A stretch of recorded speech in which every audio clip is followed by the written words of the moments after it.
What is up, guys? Bob Buskirk here at ThinkComputers, and I'm going to be going over the BIOS here on the ASRock Z390 Phantom Gaming SLI AC motherboard. Now, this BIOS should be pretty much the same across all of ASRock's Z390 series motherboards. You might see different skins or things like that, but the BIOS itself should be pretty much the same. So when you load into the BIOS for the first time, you're going to be in easy mode, and this gives you all of the settings that you might want to change around, so you don't have to really dive deep down into the BIOS itself. So we have our information on our processor and our motherboard, and of course the version of the BIOS that we're running, which is right here, which is important if you're looking to update.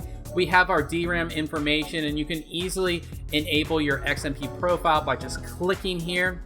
Under storage configuration, it shows us our storage drive. So we have a SATA drive installed and an M.2 drive installed right there. You can set up RAID mode, easily enable and disable right there.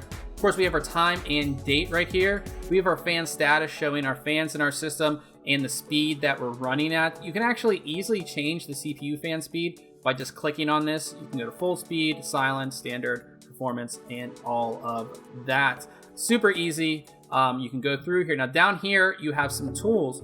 And if you click here, you can go to Instant Flash, which allows you to easily flash your BIOS, or the Fantastic Tuning, which will actually tune all of the fans in your system.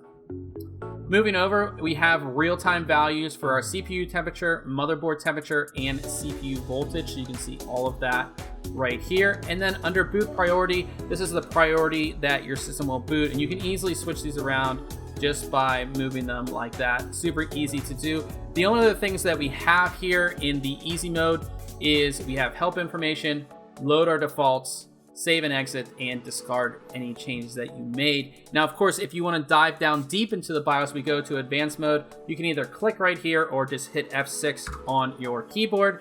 And now we're into the real heart of the BIOS here. And of course, we have our Phantom Gaming skin. Now, if you have another motherboard, say like a Tai Chi, it should have a different skin on it, but it's pretty much the same. So under our main screen, we just again have information on our motherboard and our processor and everything like that, as well as our memory. We have our My Favorites here, which if you click in, you can see we don't have anything in our favorites menu, but any of the settings that are within the BIOS, you can go ahead and add to your favorites so they're easier to access.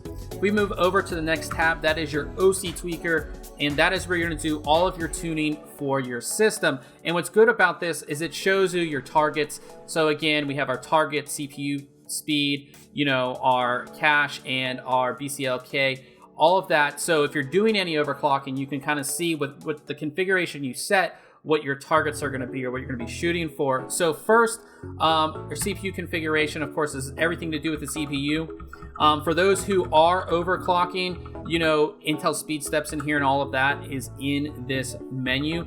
Also, your long duration and short duration power limits. Again, if you're overclocking, those are things that are in here. Sometimes there's like a power menu in other BIOSes. A lot of it is in here, and a lot of it is in the voltages, which we'll check out. But all of that stuff is right in here for our CPU. And again, they do give you a description of everything. So if you're not sure about a certain setting, you can see it in the description on the side there.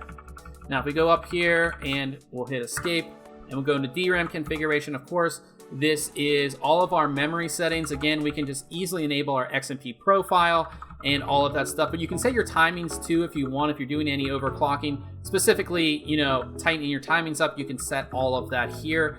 Very easy to do. All of your timings and everything are on here. I don't believe that voltage is in here. No, it is not. It's in our actual voltages. But all of your timings for your DRAMs in there. And then, of course, under voltage configuration, of course, you have your CPU core and cache voltage. That's the most important. You can set it to an offset mode or a fixed mode. Again, I would suggest fixed mode if you are overclocking, so you can set that CPU core, your V-core specifically. But again, you have your DRAM voltage and all of your voltages that you want to set in here. You can go ahead and do that, and you have your load line calibration. So on ASRock motherboards, if you can see here, level 1 is the highest and level 5 is the lowest. So again, if you're looking to push a lot of power through your system, you actually want to be on level 1, which is not even giving me that option. If you set a fixed mode, it will give you the option to go to level 1. So we'll set a fixed mode and we'll put it, say 1.35 volts. And again, it gives us level 1. So that's something that you're going to want to change if you are doing overclocking. If we go into advanced, this is everything that's on our board. So all the settings for USB, CPU, chipset, everything. We'll go through these very quickly. If you have any questions specifically about a certain one, just leave it in the comments below. But CPU configuration, again, the only things that you might want to set up, enable or disable, again, hyper-threading active processor cores and your C states. If you're doing overclocking, you're going to want to set your C states off, just for the fact that your CPU will downclock. If you want it running as fast as it can at all times, you want to turn C states off. But everything to do with your CPU here.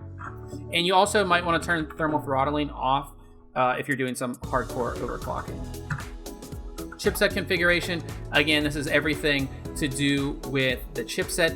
This is where you're going to enable onboard graphics. So if you are running onboard graphics on a dedicated graphics card, you can switch that up very easily there. But all the stuff that has to do with the chipset and everything like that, you can turn your, all of your audio on and off, WAN, Bluetooth, everything that you want to do there.